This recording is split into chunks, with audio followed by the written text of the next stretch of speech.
broadcasting intimate details and useless information from an undisclosed location in New York City.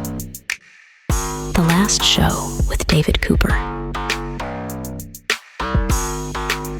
The yearly fashion show hosted by Oscar de la Renta was last night, I think. No, it was the Oscars, the Academy Awards, and we're here to dive in with Caitlin Green, a media personality and co-host of the Jan Arden podcast. Caitlin, it's your special night. It happened. It's done. It's like Christmas is over for you.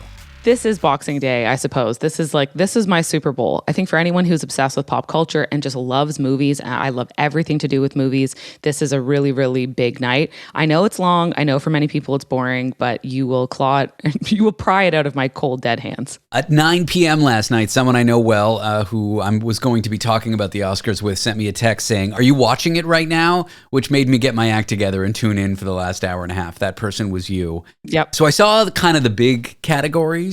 Mm-hmm. But going in, like, what was it like on the red carpet? I didn't actually see. Was there any wild moments on the red carpet? No, the carpets were good. I really enjoy the fact that the carpets are being handled by a lot of, and this is a thing that's become like an issue online, but some influencers, let's say, so you've got Amelia de Moldenberg from like Chicken Shop Date. She'll frequently be out there now doing red carpets. You've got various like sort of entertainment influencers doing it for like Threads. One of the reality stars from Summer House, Sierra Miller, was doing it for The Cut.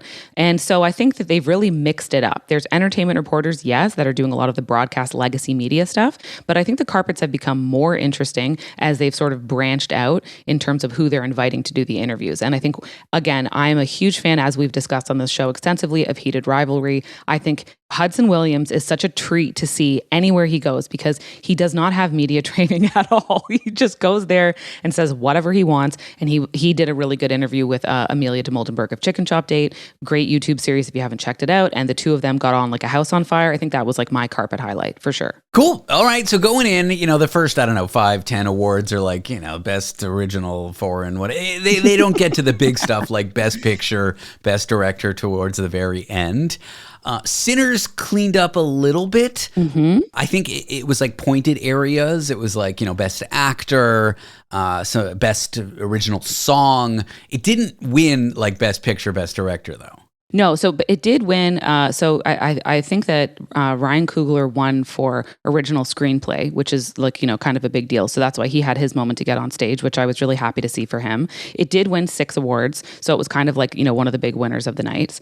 One battle. Oh, no, sorry. I shouldn't say that. Sinners won 4. One Battle After Another won 6. So again, those are the 2 top line ones. And that's really what everyone expected going in, that the night was going to be about the 2 of them kind of duking it out. Now, the real big moment for me came when Best Cinematography was handed out, and this award went to a woman for the first time ever. How did we make it to 2026 without a woman winning this award? But here we are. Seriously, and Conan even commented on it. Like after the award was given out, the cinematographer who won for Sinners, Autumn Durold Arkapaw, he was like, "How is this the first time?"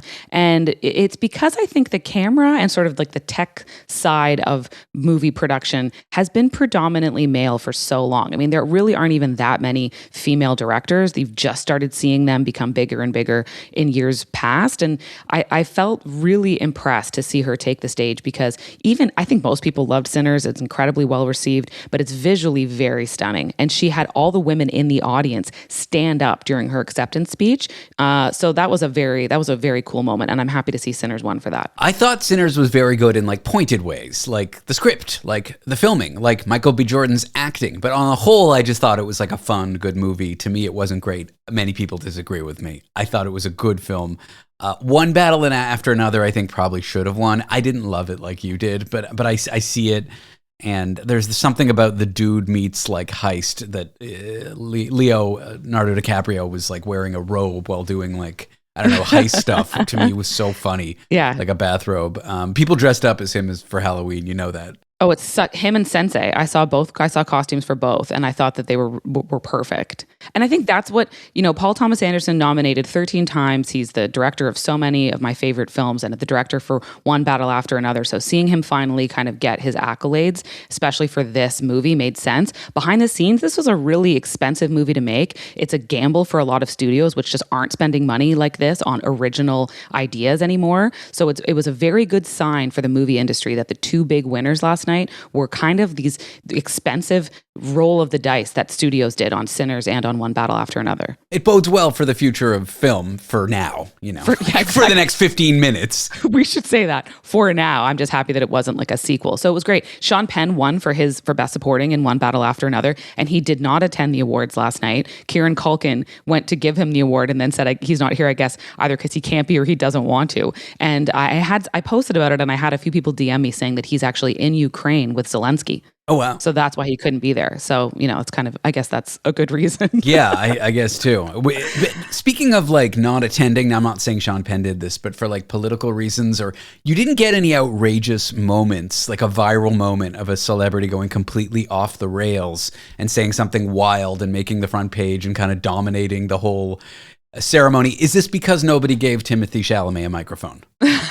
Yeah, I think he would have made it roundly about himself, if I had to guess. I don't know that he would have gone full political. But he did catch a lot of strays in the audience for his comments previously on ballet and opera. So I kind of like that. There's a little bit of a public humbling moment for Timothy. And he's a talented actor. He doesn't need our pity. He's going to have a great long career in Hollywood. But he has just been too publicly saying, I want to be the greatest actor of all time. And I'm going to be at every award show as of late. And I just was happy to see this go to Michael B. Jordan. He played 2 roles, for crying out loud, and he went to the show with his mom.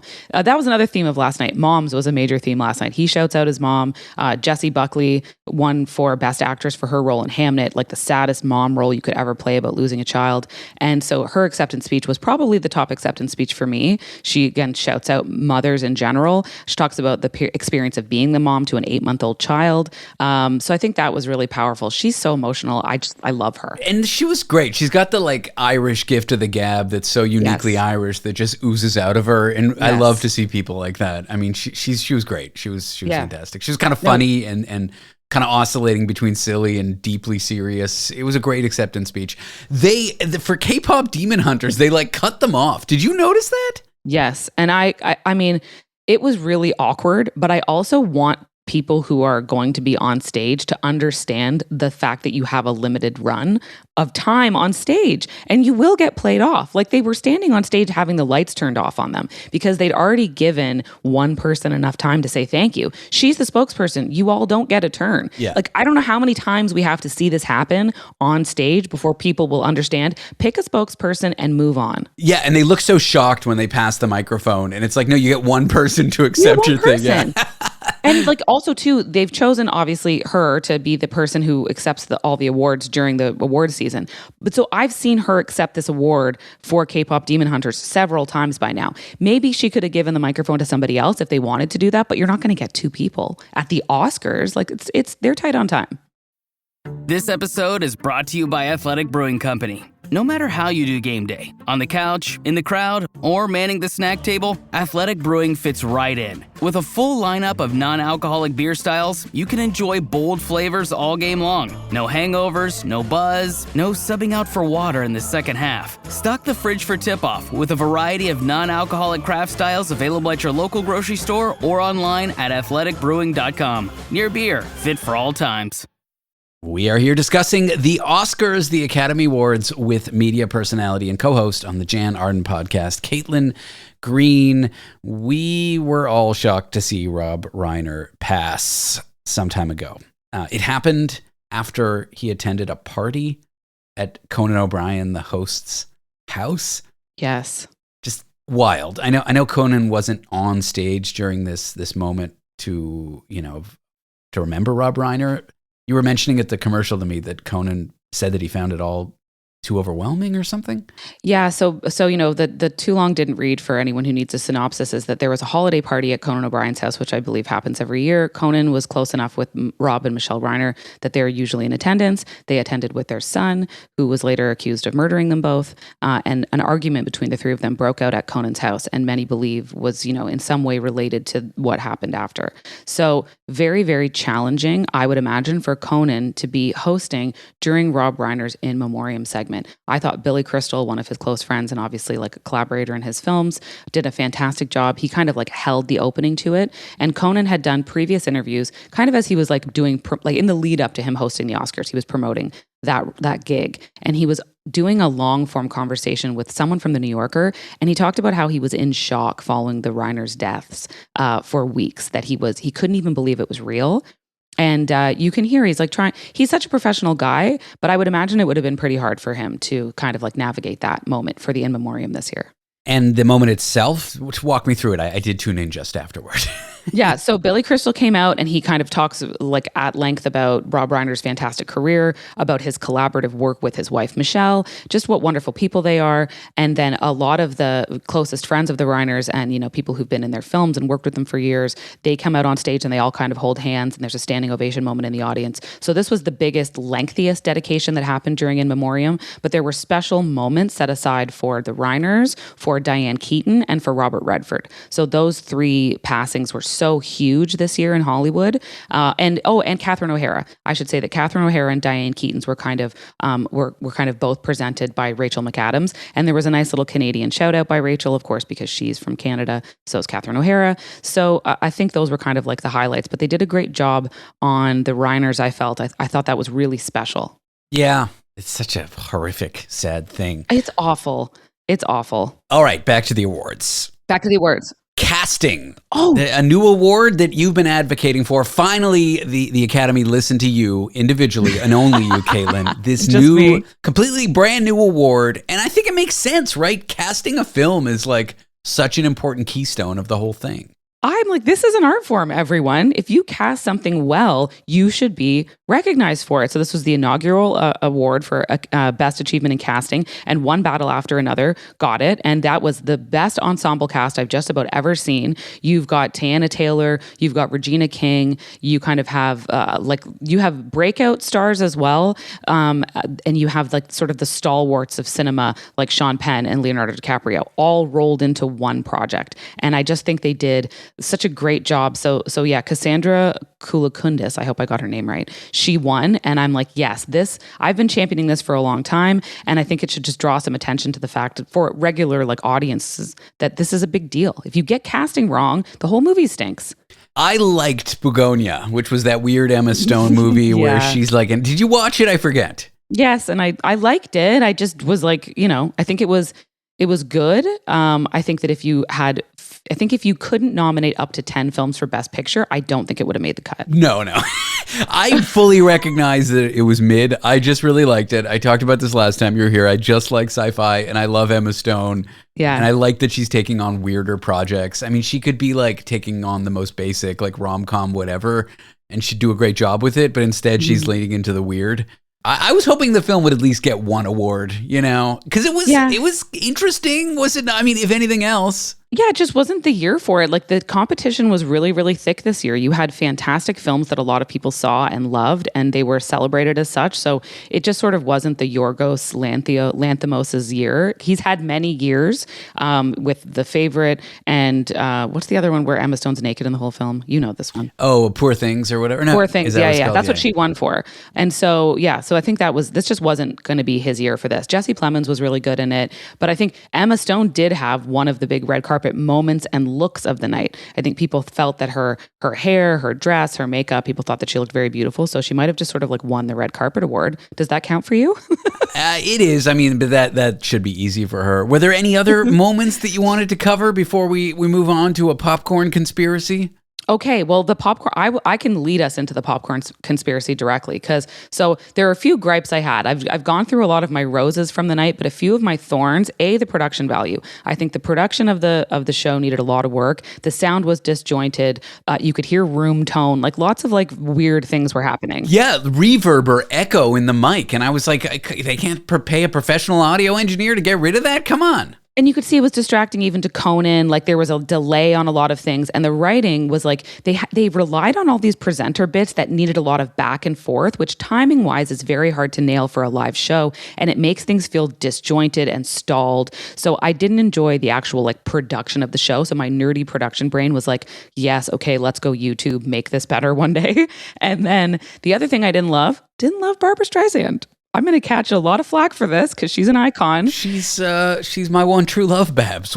How she can do no wrong. I mean, what did she do? She was the one who introduced sort of the big In Memoriam special moment for Robert Redford, and then she broke into song for The Way We Were. The audio was muddled for that. I don't think that was her fault, but I felt that she really made the moment about her. I felt like it was a real, like, me and Robert. Robert used to always call me Babs. And if you know me, I'm not really a Babs person. But then when my final sign off to him was Babs, and I was like, I feel like I've heard his name 3 times and yours 500. So I thought that wasn't the best choice for a person to do the dedication. Maybe her and someone else would have been good, but I think she needed to be paired with another person. And then another thorn for me was the constant relentless promo for The Devil Wears Prada 2. Do they pay for that? They do. Okay. They must. Well, there's got to be a crossover. Like either the studio that is making this is also the broadcasting partner. Like there's something here. Because I was like, why am I being subjected to this much promo for a movie that's going to be very just okay? Like very, very just okay. It was a lot. And like Anne Hathaway, like pretending to be your character, it was just, it was a bit much. Let's get to the popcorn conspiracy, because I feel like Devil Wears Prada 2 leans in here. Yeah, it does. So this is I find it odd that we're seeing this crazy uptick in expensive branded popcorn buckets done by AMC. So there was a famous one for Dune 2 where the popcorn bucket was the sandworm, but allegedly kind of looked like a butthole. So you had to reach your hand in through the sandworm's mouth. There was one for Megan, the creepy doll. Now there's one for The Devil Wears Prada 2. It's a giant purse. The purse is like your popcorn bucket, and they start at $50 for this popcorn bucket. $50 for trash, basically. $50 for trash that's going to wind up floating through the Pacific Ocean in like an AMC branded trash island that exists somewhere. I don't understand what's going on. And then what happens is they sell out, and then the resale market for these branded buckets is like $100 if you can even find one on eBay. Well, who's buying these things? People are nuts. Like not in this economy? I don't understand it. It's crazy, crazy behavior. And so I was victimized by The Devil Wears Prada twice this week, by this popcorn bucket reveal, and also by it littering through the Oscars last night. I didn't love it. Well, they should have thought about you before they did that, Caitlin. They listened to you about best casting, but they didn't listen to you when it came to Devil Wears Prada 2 promotion. It was a little overboard.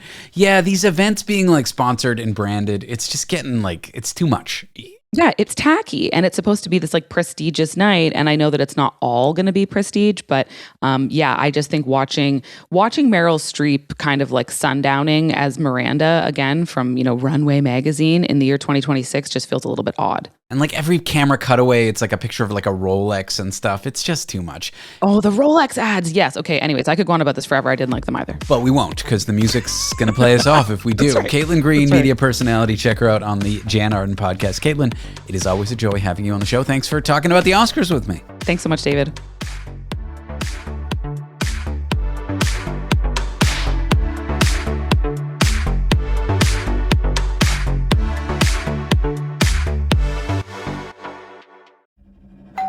Hello there. Thursdays on Global. I'm Madeline Matlock. She's the lawyer with a legendary name. Don't underestimate Miss Matlock. This woman's a shark. You know it, baby. The one you can trust, even if she has to bend the rules Things aren't always as black and white as they seem. to crack a case. This is how I get things done. Emmy-winning actress Kathy Bates is Matlock. All new Thursdays at 9 Eastern on Global. Stream on Stack TV.